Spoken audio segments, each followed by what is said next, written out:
ఈ ఉదయకాలపు వేళ వాక్యాన్ని వింటున్న మీకు నా హృదయపూర్వకమైన వందనాలు, దేవునికి స్తోత్రాలు. హల్లెలూయా.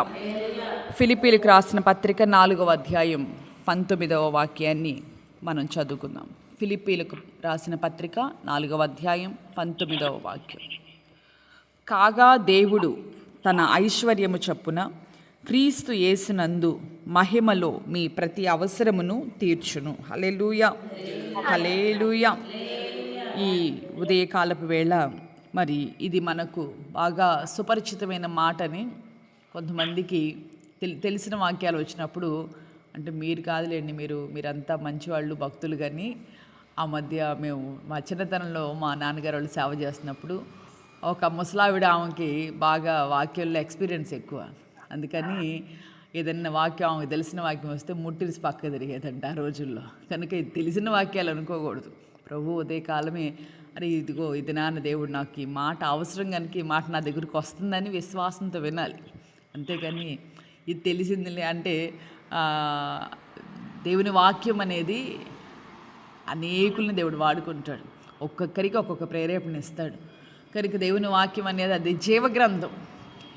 ఇది ఈ భూమి ఉన్నంతకాలం, ఈ భూమే కాదు, ఈ భూమి ఉన్నంతకాలం కాదు, క్షమించండి, ఆయన ఉన్నంత వరకు ఆయన వాక్యం సజీవమైంది. కనుక వాక్యం ఎప్పుడు కూడా అది జీవం కలిగింది. కనుక వాక్యాన్ని ఎప్పుడు కూడా మనం విశ్వాసంతో చక్కగా మనం వినాలి. హల్లెలూయా. మంచిది, ఈ వాక్యం మాకు తెలుసు కదా అని కాదు. ఉదయాన్నే దేవుడు ఎవరికి వాక్ అవసరమో, ఎవరి కోసమో కాదు, అదిగో నీకు అవసరమైన మాటను దేవుడు అనుగ్రహిస్తున్నాడు అంటున్నాడు కదా. కాగా దేవుడు తన ఐశ్వర్యము చొప్పున క్రీస్తు యేసునందు మహిమలో మీ ప్రతి అవసరమును తీర్చును. హల్లెలూయా. దైవజనుడైనటువంటి పౌలు మరి సంఘానికి లేఖ రాస్తూ మరి సంఘస్థులతో అంటూ ఉంటాడు కదా, నాకు సమస్తం సమృద్ధిగా ఉంది, మీరు పంపినటువంటి వస్తువులు ఎఫ్రోదితు వలన పుచ్చుకొని నేనేమీ తక్కువ లేకుండా ఉన్నాను, అంతేకాదు అవన్నీ కూడా మరి నాకు అందిని అని చక్కగా లేఖ రాస్తూ, అంటే దైవచరునికి సంఘం ఎలా ఉంది? సహకరించే సంఘంగా ఉంది, అంతే కదా. కాగా అంటే దాని ముందు ఏదో ఉందని నేను చూసాను. అంటే ఏంటంటే దైవచరుడు అంటున్నాడు, మీరు నా కోసం, మరి ఆయన ఇబ్బందుల మధ్యలో ఉన్నప్పుడు వాళ్ళంతా కూడా సహకారంగా వాళ్ళు సమస్తము సమృద్ధిగా దైవజనుడికి అనేకమైన వాటిని పంపినప్పుడు ఆ దైవజనుడు సంతోషంగా లేఖ రాస్తూ ఉంటున్నాడు కదా, అవన్నీ కూడా దేవునికి ఇష్టమైన ప్రీతికరమైన యాగంగా మీ జీవితాల్లో ఉంటాయి, అవన్నీ కూడా నాకు అందిని. కనుక కాగా అంటే ఎప్పుడైతే ఆ సేవకునికి ఆ సంఘం సహకారంగా ఉందో, ఆ సంఘ సహకారాన్ని బట్టి దైవజనుడు సంతోషించి సంఘాన్ని చూసి అంటున్నాడు, అంతే కదా. నేనేమన్నా కల్పించాను? దైవజనుడు ఆనందించి సంఘాన్ని దీవిస్తున్నాడు. ఏమంటున్నాడు? కాగా మీ ప్రతి అవసరత కూడా తన ఐశ్వర్యము చొప్పున మహిమలో తీర్చబడుతుంది. ఈ విషయాన్ని మీరు గుర్తెరగాలి తప్పనిసరిగా. ఈ వాక్యాన్ని వింటున్న మీరు ఒకవేళ మా సంఘస్థులు కావచ్చు, ఒకవేళ మీరు ఏ సంఘానికైనా వెళ్ళొచ్చు, మొత్తానికి ఏది ఏమైనా తప్పనిసరిగా ఒక దేవుని బిడ్డ, దైవ సేవకుని సహకరించే మనసు ఉండాలి, సేవను ప్రోత్సహించాలి.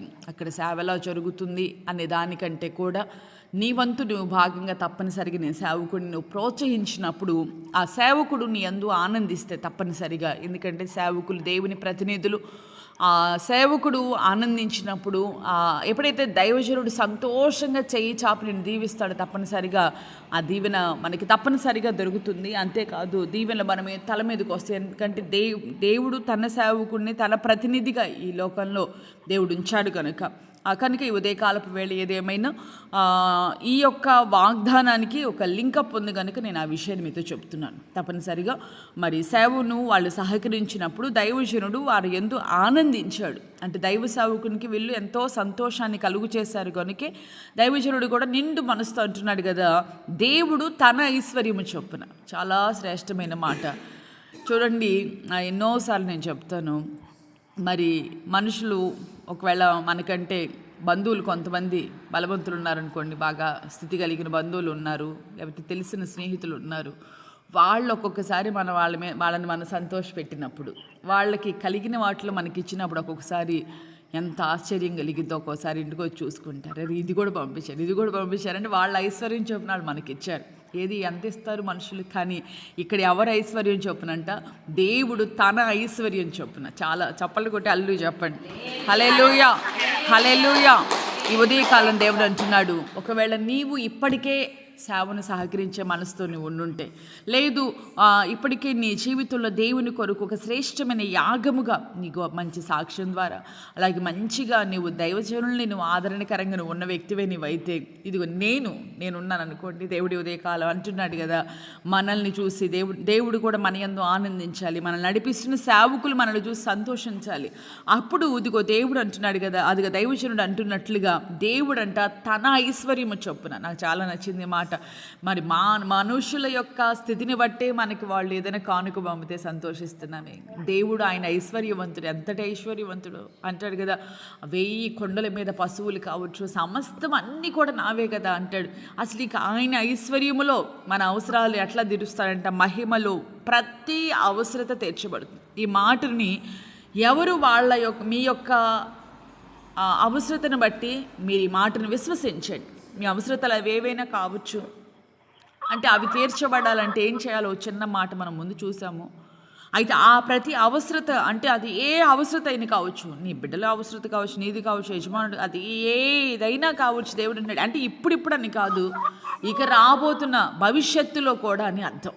మనం చేయాల్సిన మనం చేసి మనం నిలిచినప్పుడు దేవుడు అంటున్నాడు, మీ ప్రతి అవసరత నేను తీరుస్తాను. ఒకవేళ ఈ వాక్యం వింటున్న మీ వ్యక్తిగత జీవితాల్లో నీ బిడ్డల వివాహ విషయమే కావచ్చు, అలాగే అది ఉద్యోగ విషయాలు కావచ్చు, వారి భవిష్యత్తు విషయాలు కావచ్చు, అవి ఏవైనా కావచ్చు, మనం చేయగలిగిన ఇష్టమైన యాగంగా ఆయన కొరకు మనం నిలిచినప్పుడు, యాగం అంటే ఏంటండి, శ్రమపరచబడటమే. శ్రమ లేకుండా మనం దేవుని కొరకు సమర్పించుకోవడం అంటేనే ఒక యాగం కదా.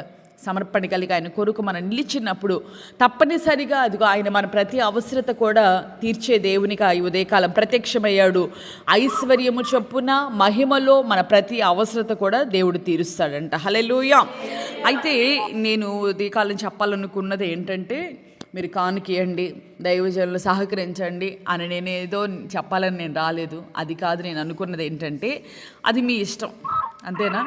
అవునా కదా? అది దాన్ని తీసి పక్కన పెట్టండి. కానీ ఈ ఉదయకాలం నేను చెప్పాలనుకున్నటువంటి అంశం ఏంటంటే, 2వ దినవృత్తాంతాల గ్రంథం 5వ అధ్యాయం 14వ వాక్యాన్ని చూసినట్లయితే, 2వ దినవృత్తాంతాలు 5:14లో, అప్పుడు ఒక మేఘము యెహోవా మందిరము నిండా నిండెను, యెహోవా తేజస్సుతో దేవుని మందిరము నిండుకొనగా సేవ చేయుటకు యాజకులు ఆ మేఘమున్న చోట నిలువలేకయుండిరి. హల్లెలూయా. అంటే ఇది ఎలాంటి సందర్భం అంటే, సొలొమోను దేవుని కొరకు, అంటే దావీదు చేయాలనుకున్నటువంటి పని, దావీదు అన్ని సమకూర్చాడు కానీ చేయలేకపోయాడు దేవుని మందిరాన్ని తండ్రి. కానీ సొలొమోను, తన కుమారుడైన సొలొమోను దేవుని కొరకు ఒక మందిరాన్ని, శ్రేష్టమైనటువంటి ఒక మందిరాన్ని అక్కడ కట్టడం జరిగింది. అలాంటి ఆ శుభ సందర్భాన అక్కడున్నటువంటి ఆ యాజకులు, అలాగే అక్కడున్నటువంటి వాళ్ళంతా కూడా మరి కృతజ్ఞతాస్తుతులు చెల్లిస్తూ, పాటలు పాడుతూ, అలాగే మరి అక్కడ తాళములతో, బోరులతో, వాయిద్యములతో కలిసి వాళ్ళంతా స్వరమెత్తి, ఇదిగో యెహోవా దయాళుడు, ఆయన కృప నిరంతరం ఉండునని స్తోత్రం చేస్తా వాళ్ళంతా కూడా పాటలు పాడుతున్నటువంటి ఆ వేళ లేవీలు, అలాగే ఆ యొక్క రాజు కావచ్చు, వాళ్ళంతా కూడా అక్కడ నిలబడి దేవునికి ఏం చేస్తున్నారు, వాయిద్యాలు వాయిస్తూ కృతజ్ఞతాస్తుతులు చెల్లిస్తూ, అయ్యా మాకు ఇలాంటి గొప్ప కార్యాన్ని నువ్వు చేశావు. అంతేకాదు దేవుడిని అక్కడ ఘనపరుస్తూ ఉన్నారు. అయ్యా నువ్వు దయాళుడు అయ్యా, నీ కృప నిరంతరం ఉంటుందని వాళ్ళంతా దేవుణ్ణి ఆరాధన చేస్తూ ఘనపరుస్తూ, ఆ యొక్క మందిరము కట్టబడిన ఆ వేళ వాళ్ళంతా కూడా దేవుడిని మహిమపరుస్తూ ఘనపరుస్తూ ఉన్నప్పుడు, దేవుని యొక్క సన్నిధిలోనికంట, మందిరమున్న ఆ స్థలములోనికి దేవుని తేజస్సు, అంటే ఆయన మహిమ ఆ మందిరంలోనికి దిగి వచ్చినట్లుగా మనం చూస్తూ ఉన్నాం. హల్లెలూయా, హల్లెలూయా. ఆ మహిమ దిగి వచ్చినప్పుడు అక్కడున్న సేవకులు కూడా సేవ చేసేదానికి నిలబడలేకపోయారంట. దేవుని మహిమ అక్కడికి, దేవుని తేజస్సు దిగి వచ్చినప్పుడు ఆ మేఘమున్న చోట వాళ్ళు నిలవలేకపోయారు. అంతటి తేజస్సు అక్కడికి దిగి వచ్చింది. అంటే మహిమలో మన అవసరత తీర్చబడాలంటే ఈ మహిమ ఎలాంటిది అని అంటే, ఎప్పుడు దిగి వస్తుంది మహిమ మన జీవితంలోనికి? ఆ మహిమలో మన అవసరాలు తీర్చబడాలని కోరుకున్న నీ జీవితంలో మహిమ ఎప్పుడు దిగి వస్తుందంటే, దేవునికి కృతజ్ఞతాస్తుతులు చెల్లిస్తూ దేవుని ఘనపరిచి, ఏ హృదయం అయితే అంటే, నేను ఈ మాట చెప్పినప్పుడు అంటే కానుకిస్తేనే దేవుడు గణపరుస్తాడా అంటే కాదు, అంత మాత్రాన దేవునికి ఇవ్వకూడదా అంటే, దేవునికి చేయాల్సిన మనం చేయాలి. అదే సమయంలో అన్నిటికీ మించి నీ హృదయం, ఎందుకంటే ఆ పరిసయుడు ఉన్నాడు, పుదీనాలో కూడా ఇచ్చాడు, సుఖమే ఉంది, కానీ హృదయంలో మంచితనం లేదు.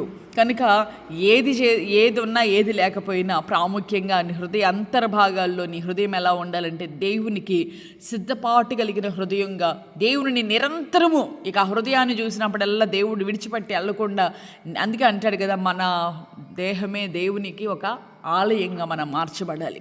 కనుక ఈ హృదయం ఆయనకి ఆలయంగా, అందుకే దినమెల్లా నేను తలుపును తడుచున్నాను, నీ హృదయం తీస్తున్నావా, తలుపు తీస్తూ ఉన్నావా? ఈ ఉదయకాలమున దేవుడు నేను ప్రశ్నిస్తుండగా, ఉదయకాలాన ఎక్కడ ఏ హృదయంలోనైతే, ఏ ఇంటిలోనైతే, ఏ వ్యక్తిలోనైతే దేవునికి కృతజ్ఞతాస్తుతి ఆరాధన ఎల్లప్పుడూ కూడా ఎప్పుడైతే మనం స్తుతిస్తూ ఉంటామో, దేవుడిని ఎక్కడైతే గణపరుస్తూ ఉంటారో, ఆయన ఎక్కడైతే మహిమపరిచే అనుభవాలు ఆ ప్రాంతంలో ఉంటాయో అక్కడికి మేఘము దిగి వస్తుంది. దేవుణ్ణి స్తుతించే అనుభవాలు, దేవుణ్ణి గణపరిచే అనుభవాలు. ఇదిగో చూడండి, అక్కడ దేవుడు వాళ్ళ ఎంతో ఆనందించి వాళ్ళు చేస్తున్న ఆరాధన మధ్యలోనికి ఆయన దిగి వచ్చినట్లుగా మనం చూస్తూ ఉన్నాం. హల్లెలూయా.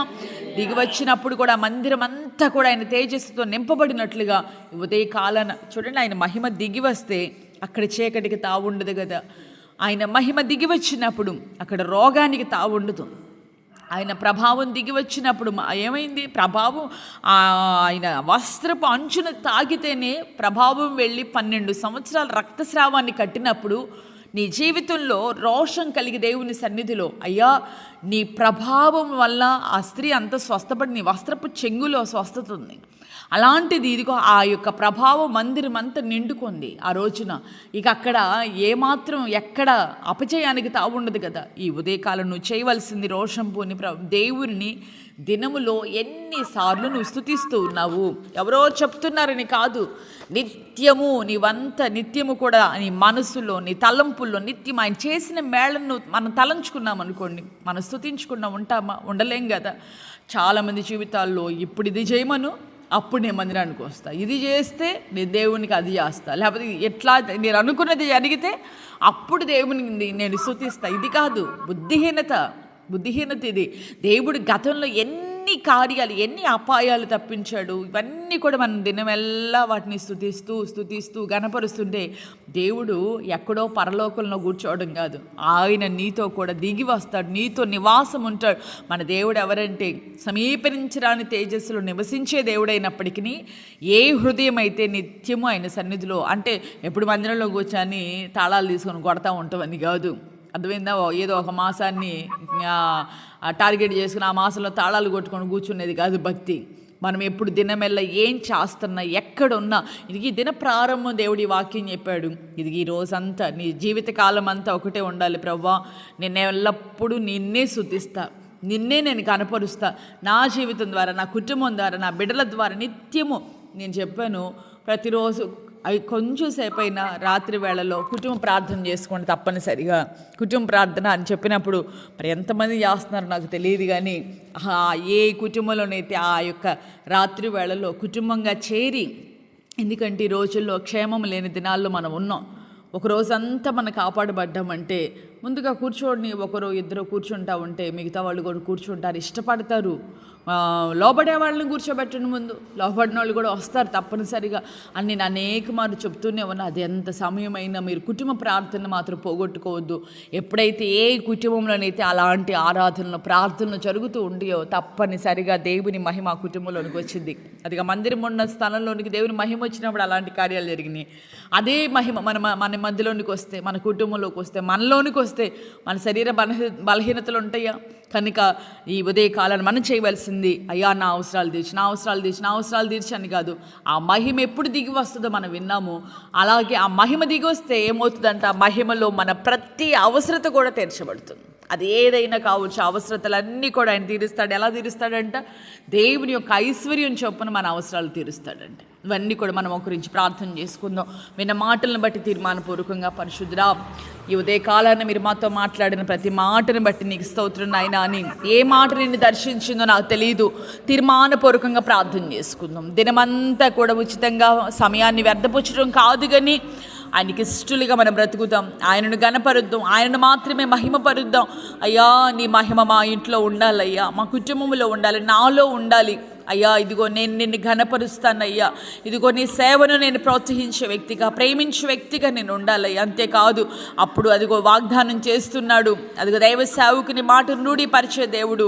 అదిగో దైవ సేవకుడు పలుకుతున్నాడు కదా, మహిమలో ఐశ్వర్యము చొప్పున నీ యొక్క ప్రతి అవసరత తీర్చబడుతుందని. పరిశుద్ధుడా, ప్రేమాస్వరూపి, నిత్యాశ్రయదుర్గమా, ఈ ఉదయకాలపు వేళ మీరు మాకు ఇచ్చిన ఈ మాటలను బట్టి స్తుతిస్తున్నామయ్యా. నిజంగా ఈ ఉదయకాలమే, ఈ దిన ప్రారంభమే నీ పాదముల యొద్ద అయ్యా స్తుతించి ప్రార్థించినప్పుడు మాతో ఉదయకాలమే మీరు మాట్లాడారయ్యా, మనుషులు కాదు నాయన. అయ్యా మా యొక్క అవసరాలన్నీ గుర్తెరిగిన దేవునిగా, కేవలం ఇప్పుడే కాదు మా భవిష్యత్తు యొక్క అవసరతలు కూడా మీరు ఎరిగిన దేవునిగా మీరున్నారు కనుక మాకే వాక్ అవసరమో ఆ మాటలు మీరు మాకు దయచేశారని నేను విశ్వసిస్తూ ఉన్నానయ్యా. ప్రత్యేకంగా ఉదయ కాలమున నాయన అయ్యా ఇదిగో కాగా క్రీస్తు యేసు మహిమలో నీ ప్రతి అవసరత ఇదిగో తన ఐశ్వర్యము చొప్పున దేవుడు తీరుస్తాడని మీరు మాతో మాట్లాడారు కదా నాయన. అయ్యా మనుషుల యొక్క ఐశ్వర్యం, వాళ్ళ యొక్క అయ్యా ఇదిగో తండ్రి వాళ్ళ యొక్క సమృద్ధిలో నుంచే మాకు ఏదైనా కానుకను పంపినప్పుడు మేము ఎంతో సంతోషిస్తూ ఉంటాం అయ్యా. ఇదిగో తండ్రి, కానీ అయ్యా నీ ఐశ్వర్యం చాలా గొప్పది నాయన. నీ ఐశ్వర్యములో మా ప్రతి అవసరత తీర్చబడాలి నాయన. అంతేకాదయ్యా ఇదిగో తండ్రి, మీ మహిమ దిగి వచ్చినప్పుడు అయ్యా ఇదిగో అవసరాలు తీర్చబడతాయి అని. మహిమ ఎప్పుడు దిగి వస్తుందో మీరు మాతో మాట్లాడారు. నిన్ను ఘనపరిచే అనుభవాలు మాలో ఉండాలయ్యా. దినమెల్లా మనుషుల్ని ఘనపరచడం కాదు, మనుషుల్ని మెప్పించడంతోనే మా జీవితాలు వెళ్ళిపోతూ ఉన్నాయి అయ్యా. మనుషుల మెప్పు కాదు కానీ ప్రభువా అయ్యా నీకు నాయన ఇదిగో సంతోషాన్ని కలుగు చేసే వ్యక్తులుగా దినమెల్లా మా నోట నాయన కృతజ్ఞతాస్తుతులు నాయన అయ్యా, కృతజ్ఞతాస్తుతులు స్తుతి గానములు మా నోట ఉండాలి నాయన. దినమెల్లా నిన్ను స్తుతించాలయ్యా, నీ నామాన్ని మేము ఘనపరచాలయ్యా. అలాంటి అనుభవాలు మాలో ఉన్నప్పుడు నాయన మహిమ దిగి వస్తుందని, మహిమలో మా అవసరాలు తీర్చబడతాయని నిజమేనయ్యా. ఇప్పటికే ఈ మాటలు మేము అనుభవిస్తూ ఉన్నామయ్యా. అయ్యా నిశ్చయంగా ఇంకనూ కూడా ప్రభా ఈ మాటలు మా జీవితంలో నెరవేర్చబడినట్లుగా సహాయం చేయమని ప్రార్థిస్తూ ఉదయ కాలమున ప్రభా పెళ్లి రోజులు కానీ పుట్టినరోజులు కానీ జరుపుకుంటున్నటువంటి బిడ్డలందరినీ కూడా మీరు జ్ఞాపకం చేసుకొని ఈ సంవత్సరం అంతా అత్యధికమైన క్షేమాన్ని బిడ్డలకు మీరు దయచేయమని ప్రార్థిస్తూ ఈ దినమంతా నాయన ఈ బిడ్డలందరికీ క్షేమాన్ని విస్తారంగా కలిగి చేయమని కోరుకుంటూ యేసు నామములో అడిగి వేడుకొనుచున్నాను తండ్రి, ఆమేన్. దేవుడు నిశ్చయంగా ఈ దినమంతా మీకు తోడై ఉండి మీ యొక్క అవసరతలన్నీ ఆయన మహిమలో నుండి తీరుస్తూ నిశ్చయంగా నా దేవుడు మీకు తోడై ఉండి నడిపించునుగాక. ఆమేన్.